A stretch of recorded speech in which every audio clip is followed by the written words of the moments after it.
கிறிஸ்துவுக்குள் மிகவும் பிரியமானவர்களே, ஆண்டவராகிய இயேசு கிறிஸ்துவின் விலையேறப்பட்ட நாமத்தினாலே உங்களை வாழ்த்துகிறேன். இந்த நாளிலும் உங்களை சந்திக்கும்படியாக, உங்களோடு தேவனுடைய வார்த்தையை பகிர்ந்து கொடுக்கும்படியாக கர்த்தர் கொடுத்த அவருடைய பிரதான கிருபை இரக்கங்களுக்காக தேவனை துதிக்கிறேன். இந்த நாளில் கூட கிறிஸ்தவ ஜீவியத்தில் பின்மாற்றம், பின்வாங்குதல், இந்த காரியத்தை குறித்து நாம் சில வார்த்தைகளை தியானிக்க தேவன் நமக்கு உதவி செய்வாராக. லூக்கா எழுதின சுவிசேஷத்தில் 9ஆம் அதிகாரத்தில் 62ஆம் வசனத்தில் ஆண்டவராக இயேசு கிறிஸ்து அவர் இப்படி சொல்கிறத பார்க்குறோம். லூக்கா 9:62.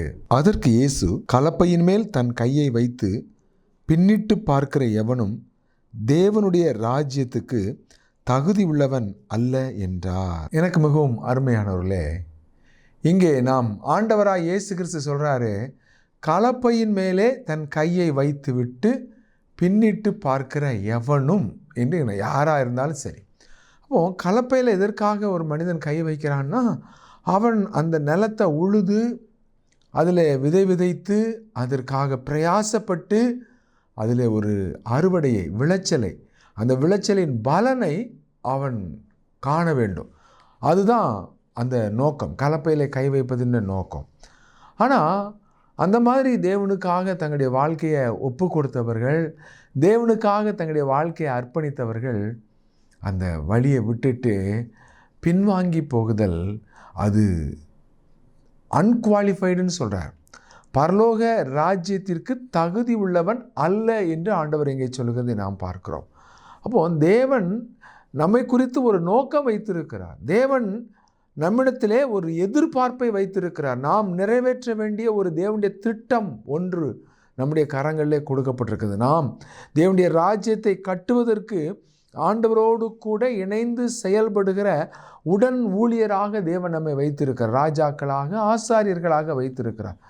நாம் நிறைவேற்ற வேண்டிய பொறுப்பை நாம் விட்டுவிட்டு நாம் விலகி போவோம் என்றால், அல்லது பின்வாங்கி போவோம் என்றால், அது தேவனை அதிக வேதனைப்படுத்துகிற ஒரு காரியமாக இருக்கிறது. அந்த மனுஷனுக்கும் அது அதிகமான ஒரு நஷ்டத்தை, அதை விட அதிகமான ஒரு நஷ்டம் அந்த மனிதனுடைய வாழ்க்கையில் வேறு எதுவுமே இருக்க முடியாது.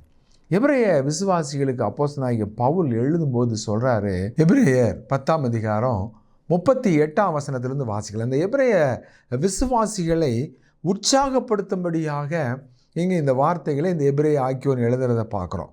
என்ன சொல்கிறாரு? இவர்கள் ஒரு உற்சாகமாக இருந்தாங்க. ஆண்டவராக இயேசு கிறிஸ்து சீக்கிரம் வந்துடுவார், அவருடைய வருகைக்காக நாம் ஆயத்தப்பட்டவர்களாக இருக்க வேண்டும் என்று சொல்லி அவர்கள் வாஞ்சித்தார்கள். நாட்கள் செல்ல செல்ல செல்ல, காலம் செல்ல செல்ல, ஆண்டவர் வருவார்னு சொன்ன வாக்குத்தத்தம் ஏன் நிறைவேறலை? எனக்கு வயதாயிட்டு போதே.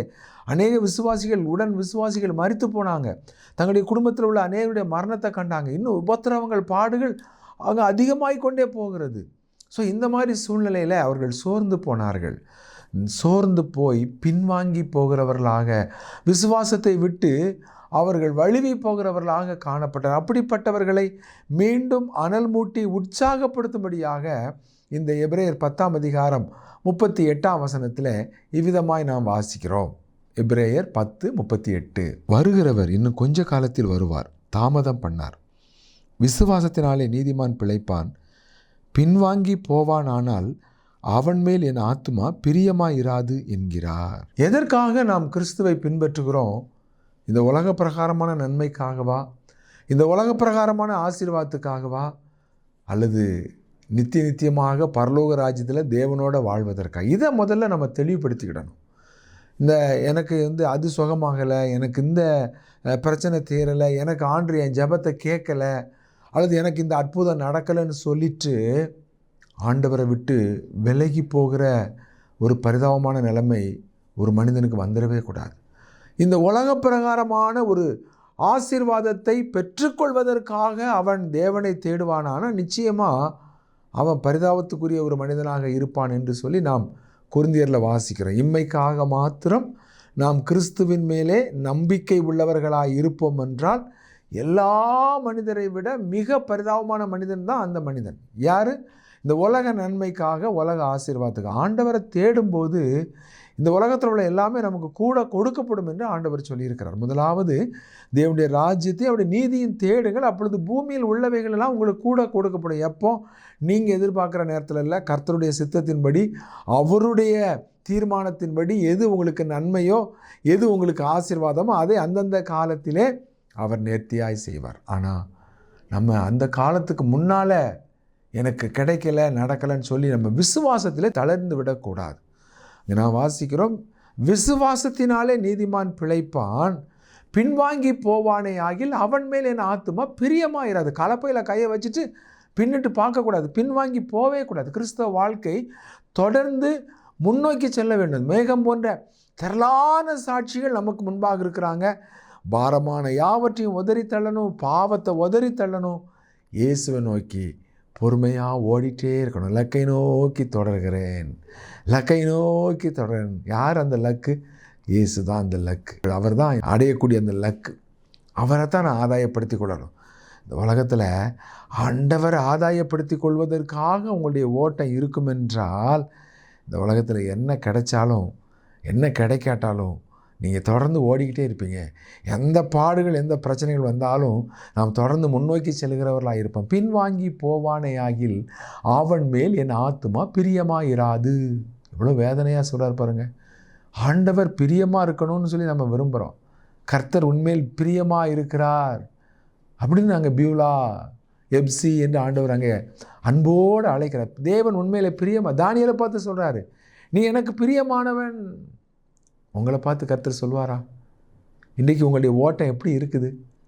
நாம் 1 கொரிந்தியர் 10ஆம் அதிகாரத்தில் இஸ்ரவேல் ஜனங்களை குறித்து சொல்லும் பொழுது, அவர்களில் அதிகமான பேர்களிடத்திலே தேவன் பிரியமாக இருக்கவில்லை. ஏன் பிரியமாக இருக்கலை?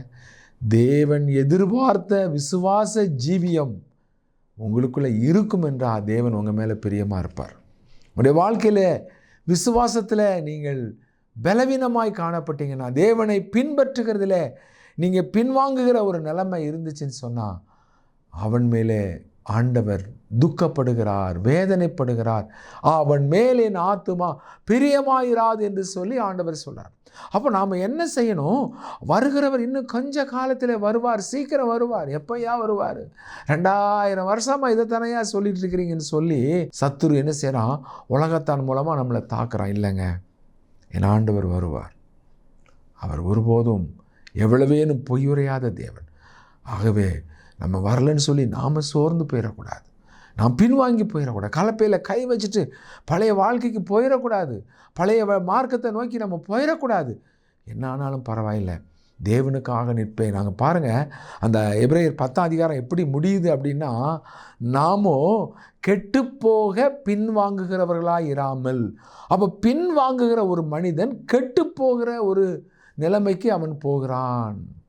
கெட்டுப்போன ஒரு பழத்தையோ கெட்டுப்போன ஒரு ஆகாரத்தையோ யாருமே விரும்புறதில்லை, பயன்படுத்த முடியாது. அப்போ பின்வாங்குதல் கிறிஸ்தவ ஜீவியத்தை அது கெட்டுப்போக பண்ணுகிற ஒரு ஜீவியம். அப்போ நம்ம என்ன செய்யணும்? ஆத்துமா ஈடேற விசுவாசிக்கிறவர்களாக இருக்கிறோமே என்று சொல்லுகிறார்.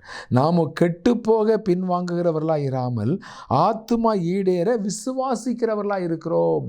ஆக ஆவிக்குரிய வாழ்க்கையிலே நாம் தொடர்ந்து முன்னேறுகிறவர்களாக, முன்னோக்கி செல்லுகிறவர்களாக, விசுவாசிக்கிறவர்களாக நாம் காணப்பட வேண்டும் என்று தேவன் விரும்புகிறார். தேமாவை குறித்து பவுல் சொல்கிறாரு. 2 தீமோத்தேயு 4ஆம் அதிகாரம் 10ஆம் வசனத்தில் சொல்லும் பொழுது, 2 தீமோத்தேயு 4ஆம் அதிகாரம் 10ஆம் வசனம், ஏனென்றால் தேமா இப்பிரபஞ்சத்தின் மேல் ஆசை வைத்து என்னை விட்டு பிரிந்து தெசலோனிக்கே பட்டணத்துக்கு போய்விட்டான். இங்கே அப்போஸ்தலனாகிய பவுல் அவரோடு உடன் ஊழியத்திலே ஓடி வந்த தேமா என்கின்ற ஒரு நபரை குறித்து சொல்லுகிறார். என்ன சொல்ல? தேமா இப்பிரபஞ்சத்தின் மேல் ஆசை வைத்து என்னை விட்டு பிரிந்து தெசலோனிக்கே பட்டணத்திற்கு போய்விட்டான். பிரிந்து, அப்போ இணைந்து பரிசுத்தவான்களோடு இணைந்து ஓடுவோமானால் நம்ம முன்னோக்கி ஓடுகிறவங்களாக இருக்கிறோம். ஏன் நம்ம ஐக்கியத்தோட சபையோடு இணைஞ்சு ஓடணும்? ஐக்கியத்தோடு இணைஞ்சு ஓடணும். சபையோடு இணைஞ்சு ஓடுனா நாம் ஆவிக்குரிய ஓட்டத்திலே ஆண்டவராக இயேசு கிறிஸ்துவை நோக்கி ஓடுகிறவராக இருக்கிறோம். அதை விட்டு பிரிந்து நம்ம வேறு எங்கேயாவது நம்ம வழி விலகுகிறவர்களாக இருப்போமானா, எங்கெல்லாம் வாசிக்கிறோம், தேமா இப்பிரபஞ்சத்தின் மேல் ஆசை வைத்து என்னை விட்டு பிரிந்து தெசலோனிக்கே பட்டணத்திற்கு போய்விட்டான். எவ்வளோ வேதனை பாருங்கள்.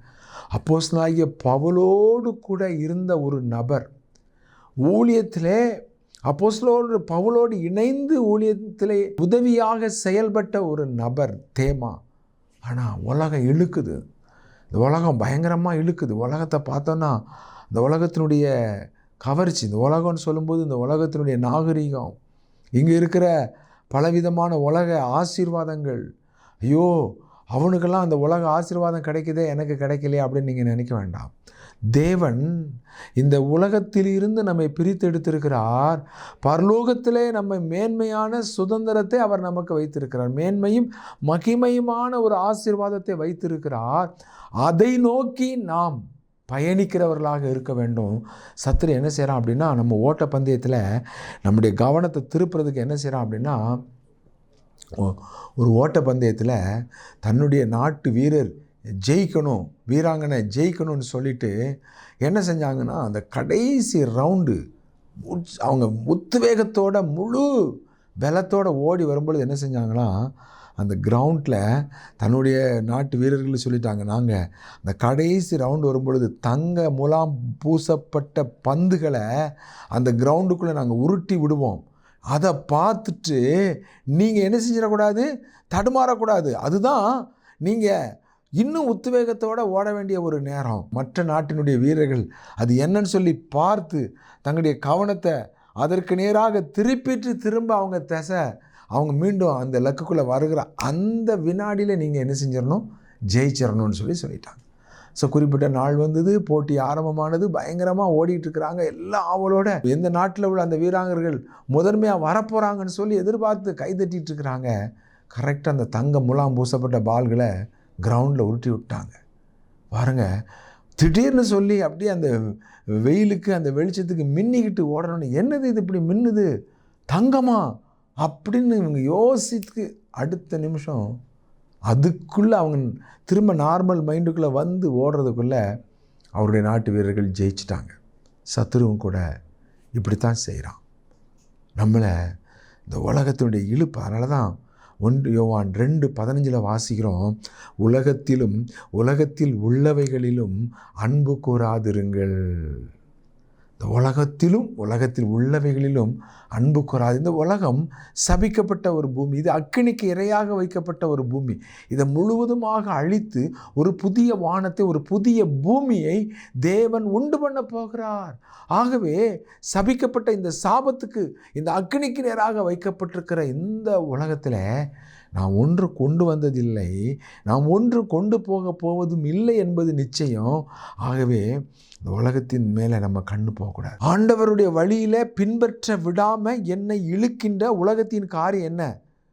எந்த மாம்ச இச்சையா, பெருமையா, இன்னும் வேறு எந்த கண்களின் இழுப்பா, இன்னும் வேறு எந்த காரியங்கள், பண ஆசையா, மற்றவர்கள் நம்மளை பெருமையாக நினைக்கணும், மேன்மையாக நினைக்கணும்னு சொல்லி மற்றவர்களுடைய அங்கீகாரத்துக்காக ஓடுற ஓட்டமாக எது கிறிஸ்துவை விட்டு நம்மை விலக்குகிறது? எல்லாரும் நம்மளை பார்த்து பிரமிக்கணும், நம்ம வீட்டை பார்த்து பிரமிக்கணும், நம்ம வச்சிருக்கிற இந்த உலக பிரகாரமான பொருட்களை பார்த்து பிரமிக்கணும். கர்த்தர் கொடுத்தாருன்னு சந்தோஷம், நல்ல வீடு கொடுத்தாருன்னு ஸ்தோத்திரம், உங்களுக்கு கர்த்தர் நல்ல அருமையான ஒரு வேலையை கொடுத்துருக்கிற, அதிகாரத்தை கொடுத்தாருன்னு ஸ்தோத்திரம், நல்ல கார் கொடுத்துருக்கிறார ஸ்தோத்திரம். ஆனால் ஆசீர்வாதத்தை கொடுத்த தேவனுக்கு தான் நம்ம உண்மையாக இருக்கணும். மேன்மை பாராட்டுறது தேவனைத்தான் மேன்மை பாராட்டணும். இந்த காரியங்கள் மேலே நம்முடைய சிந்தைகளை மேன்மை பாராட்டுகிற இருதயத்தை நம்ம வச்சிடக்கூடாது. அப்போ அது இல்லாத ஒருத்தன் அது இருக்கிறத பார்த்துட்டு அவங்களுக்கெல்லாம் அது இருக்குது, நமக்கு இல்லையே, இந்த உலகத்தை நம்ம அனுபவிக்கணும். அநேகர் சொல்லுவாங்க, இருக்கிறது கொஞ்சம் காலம் நல்ல என்ஜாய்மெண்ட் பண்ணணும், நல்லா என்ஜாய் பண்ணணும், அனுபவிக்கணும். அப்படி அனுபவிக்கிறவங்க தங்களுடைய வாழ்க்கை ஒரு நாள் இந்த உலகத்தில் முடிஞ்சிடும்.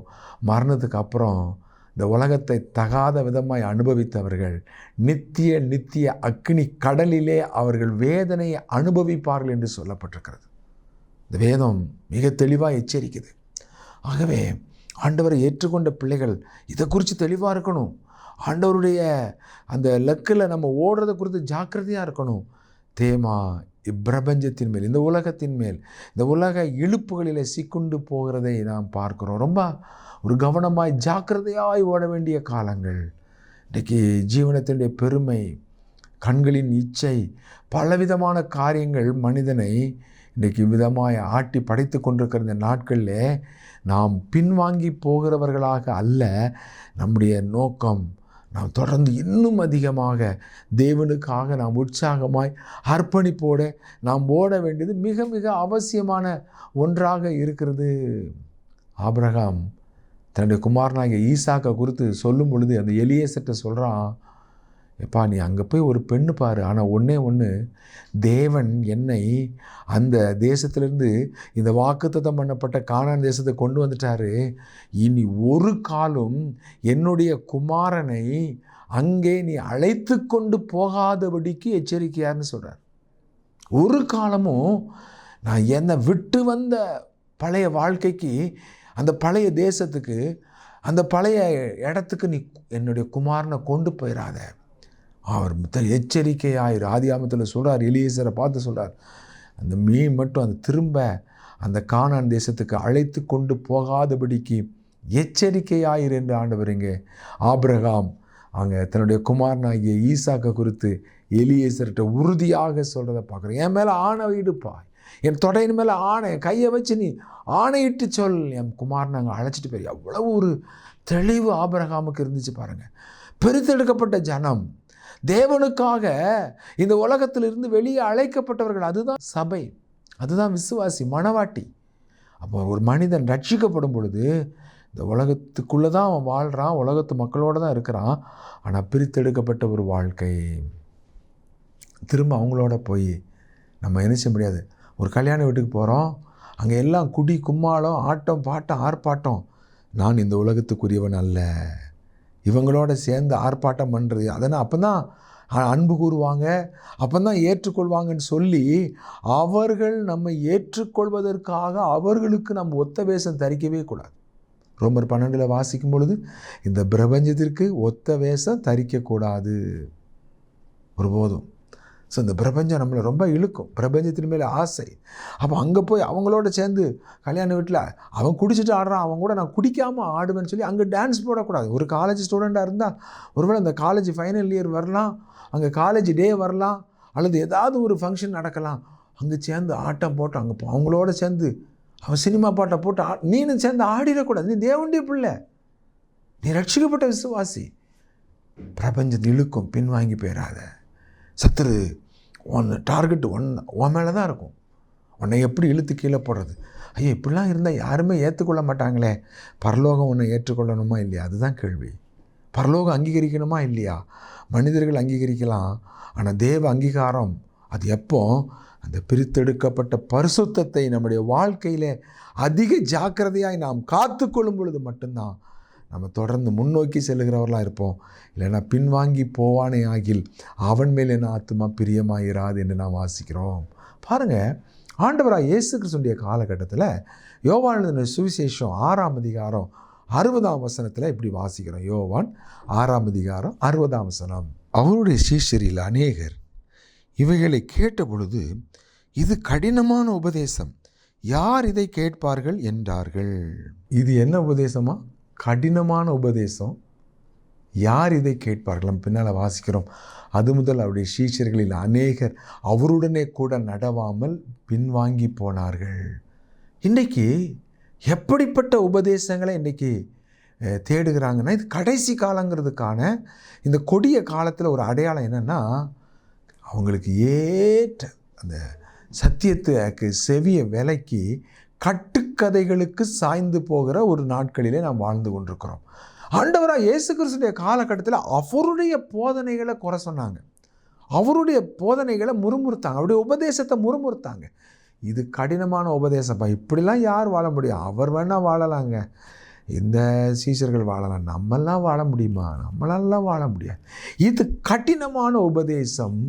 யார் இதை என்றைக்கு ஒரு நபருடைய வாயிலிருந்து தேவனுடைய வார்த்தையை கேட்டுட்டு இப்படிலாம் பிரசங்கம் பண்ணால் 10 பேர் தான் சபையில் இருப்பாங்க, சபைக்கு ஆளே வராது, அல்லது இப்படிலாம் பிரசங்கம் பண்ணால் எப்படி வாழ முடியும், இந்த மாதிரிலாம் வாழ முடியாதுன்னு சொல்லி, இது கடினமான உபதேசம்னு சொல்லி என்னைக்கு சொல்கிறாங்களோ அன்றைக்கு அவர்கள் பின்வாங்கி போனாங்க. இருதயத்தில் அவங்க பின்வாங்கிட்டாங்க.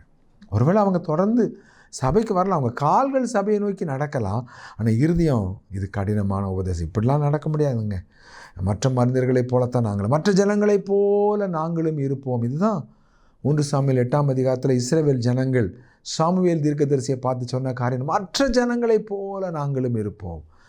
நீ மற்ற ஜனங்களை போல வாழ்கிறதுக்கு அழைக்கப்படலப்பா, நீ பிரித்தெடுக்கப்பட்ட ஜனம்.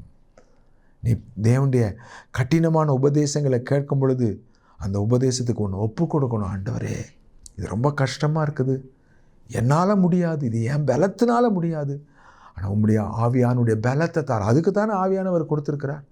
ஆவியானவர் எதுக்கு சும்மா கூச்சல் போட்டு கூப்பாடு போட்டு கைத்தட்டி ஓன்னு சத்தம் போடுறதுக்கா? அந்த ஆவியானுடைய பலத்தை பெற்று அந்த கடினமான உபதேசத்தை உடைய வாழ்க்கையில் நிறைவேற்றுவதற்கு, அந்த உபதேசத்தின்படி நம்முடைய வாழ்க்கையை நாம் அர்ப்பணிப்பதற்கு, அதன்படி நடப்பதற்கு தான் ஆவியானவருடைய பலன் நமக்கு அவசியம்.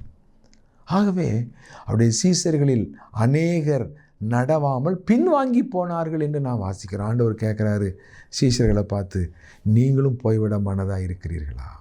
12 நோக்கி அந்த 12 சீஷர்களை பார்த்து கேட்குறார், நீங்களும் போய்விட மனதாக இருக்கிறீர்களா? சீமோன் பேதுரு சொல்கிறார், ஆண்டவரே, நாங்கள் யாரிடத்துல போவோம்ப்பா? நாங்கள் எங்கே போவோம்?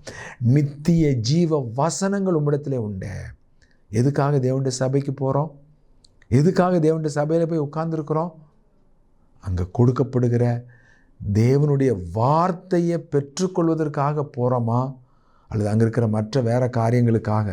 வேறு எந்த நோக்கத்துக்காக போனாலும் உங்களுடைய நோக்கம் சரியில்லை. ஒன்றே ஒன்று தான், தேவனுடைய சபையில் போய் தேவனுடைய வசனத்தை கேட்கணும், அதை தேவ வசனமாக ஏற்றுக்கொள்ளணும். அது கடினமான உபதேசமாக இருந்தாலும் அதற்கு ஒப்பு கொடுக்குறவர்களாக இருக்கணும். கடைசி காலத்தினுடைய எச்சரிப்பை குறித்து அப்போஸ்தலனாகிய பவுல் தீமோத்தேயுக்கு எழுதும் பொழுது 2 தீமோத்தேயு 4ஆம் அதிகாரத்தில் சொல்கிறாரு, கடைசி காலத்தில் எப்படி இருப்பாங்களாம். 2 தீமோத்தேயு 4ஆம் அதிகாரம் 3ஆம் வசனத்திலிருந்து நான் வாசிக்கிறேன். ஏனென்றால் அவர்கள் ஆரோக்கியமான உபதேசத்தை பொறுக்க மனதில்லாமல் செவித்தின உள்ளவர்களாகி தங்கள் சுய இச்சைகளுக்கேற்ற போதகர்களை தங்களுக்கு திரளாக சேர்த்து கொண்டு சத்தியத்துக்கு செவியை விலக்கி கட்டுக்கதைகளுக்கு சாய்ந்து போகும் காலம் வரும். நீயோ எல்லாவற்றிலும் மன தெளிவுள்ளவனாயிரு. கடைசி காலத்தினுடைய எச்சரிப்பை குறித்து பவுல் தீமோத்தேயுக்கு எழுதுகிறார். கடைசி காலம் எப்படி இருக்கும்? அவர்கள் ஆரோக்கியமான உபதேசத்தை பொறுக்க மனதில்லாமல் செவித்தின உள்ளவர்களாகி தங்கள் சுய இச்சைகளுக்கு ஏற்ற போதகர்களை தளாய் சேர்த்து கொண்டு சத்தியத்துக்கு செவியை விலக்கி கட்டுக்கதைகளுக்கு சாய்ந்து போகும் காலம் வரும். நீயோ எல்லாவற்றிலும் மன தெளிவுள்ளவனாயிரு. யாரையும் மாற்ற முடியுமா தெரியாது, ஆனால் நீ தெளிவாக இருப்பா, நீ தெளிவாயிரு. அப்படி தான் இருக்கும் கடைசி காலம். இன்றைக்கி கடினமான உபதேசம், இப்படிலாம் பிரசங்கம் பண்ண ஜனங்கள் கேட்க மாட்டாங்கன்னு சொல்லிட்டு ஜனங்களுக்கு ஏற்ற விதமாக பிரசங்கிக்கிற பரிதாபமான நிலைமைகள் இன்றைக்கி பிரசங்க மேடைகள் நிரம்பி இருக்குது. அப்போது சாரமான சாந்த இல்லை என்ன செய்கிறாங்க, மேற்பூச்சா பூசுகிறாங்களாம். சமாதானம் இல்லாதிருந்து சமாதானம்னு சொல்கிறாங்க. உள்ளே அந்த நொதிக்கிற ரணமாக இருக்குது, அது புண்ணு சீல் பிதுக்கப்படாமல் இருக்குது. சீல் பிதுக்காமல் மேலே மருந்து போட்டு என்ன பிரயோஜனம்? கொஞ்ச நாள்லேயே கால் இன்னும் அதிக பாதிப்புக்குள்ளாகி காலை எடுக்க வேண்டிய சூழ்நிலை வந்துடும். இதுதான் இன்றைக்கி அநேகருடைய சூழ்நிலை, அநேகருடைய இருதயத்தினுடைய நிலைமை. கடினமான உபதேசம். ஒருவன் என்னை பின்பற்றி வர விரும்பினால் அவன் தன்னைத்தான் வெறுத்து தன் சிலுவையை எடுத்துக்கொண்டு என்னை பின்பற்ற கடவன் என்று ஆண்டவர் சொன்னார். கடினமான உபதேசம். ஆக இந்த தேவனுடைய உபதேசங்களை வார்த்தைகளை கேட்கும் பொழுது, ஆண்டவரே, நான் இதில் குறைவுள்ளவனாக இருக்கிறேனப்பா, இதன்படி நான் இல்லையா ஆண்டவரே, இதன்படி நடக்க எனக்கு கிருபை தாரும், எனக்கு பலன் தாரும், உம்முடைய ஆவியின் வல்லமையை தாரும்னு சொல்லி நம்ம கேட்குறவங்களா இருக்கிறோமா, அல்லது முறுமுறுத்து பின்வாங்கி போகிறவர்களாக இருக்கிறோமா? பின்வாங்கி போவானே ஆகில் அவன் மேல் கர்த்தருடைய ஆத்துமா பிரியமாயிராது என்று ஆண்டவர் சொல்கிறார். அடுத்து இன்னொரு காரியத்தை குறித்து கூட நம்ம ஜாக்கிரதையாக இருக்கணும். நம்முடைய பழைய மார்க்கங்களுக்கு நேராக நம்ம போயிடக்கூடாது. பாருங்கள், உபாகமம் 4ஆம் அதிகாரம் 19ஆம் வசனத்தை நம்ம வாசிக்கிறோம். உபாகமம் 4:19. உங்கள் கண்களை வானத்திற்கு ஏறெடுத்து உங்கள் தேவனாய் கர்த்தர் வானத்தின் கீழெங்கும் இருக்கிற எல்லா ஜனங்களுக்கும் ஏற்படுத்தின வானத்தின் சர்வ சேனைகளாகிய சந்திர சூரிய நட்சத்திரங்களை நோக்கி அவைகளை தொழுது சேவிக்க இணங்காதபடிக்கும் உங்கள் ஆத்துமாக்களை குறித்து மிகவும் எச்சரிக்கையாயிருங்கள். உங்கள் ஆத்துமாக்களை குறித்து மிகவும் எச்சரிக்கையாயிருங்கள் என்று நாம் இங்கே வாசிக்கிறோம். ஆக இன்றைக்கு மாய வழிபாடுகள் அதிகமாகுது. ஸோ அப்படிப்பட்ட வழிபாடுகளுக்கு நேராக நம்ம போயிடக்கூடாது. ஆண்டவர் தான் மெய்யான தேவன் என்று அறிந்து விட்டு நம்ம திரும்ப போய் நம்முடைய பழைய அந்த விக்கிரக ஆராதனைகளில் போய் நாம் சிக்கிக்கொள்ளக்கூடாது. அதை குறித்து உங்களுடைய ஆத்துமாக்களை குறித்து நீங்கள் எச்சரிக்கையாக இருங்கள். 23 அதே அதிகாரத்தில் 23ஆம் வசனத்தில் இன்னும் தெளிவாக வாசிக்கிறோம். உபாகமம் 4:23, நீங்கள் உங்கள் தேவனாய கர்த்தர் உங்களோட பண்ணின உடன்படிக்கையை மறந்து உங்கள் தேவனாய கர்த்தர் வேண்டாம் என்று விலக்கின எவ்வித சாயலான விக்கிரகத்தையும் உங்களுக்கு உண்டாக்காதபடிக்கு எச்சரிக்கையாயிருங்கள். பாருங்கள், உபாகமம் 11ஆம் அதிகாரத்தில் 16ஆம் வசனத்தில் இன்னும் தெளிவாக போட்டிருக்கு. உபாகமம் 11ஆம் அதிகாரம் 16ஆம் வசனம், உங்கள் இருதயம் வஞ்சிக்கப்படாமலும் நீங்கள் வழி விலகி அந்நிய தேவர்களை சேவித்து அவர்களை நமஸ்கரியாமலும் இருக்கும்படி எச்சரிக்கையாயிருங்கள்.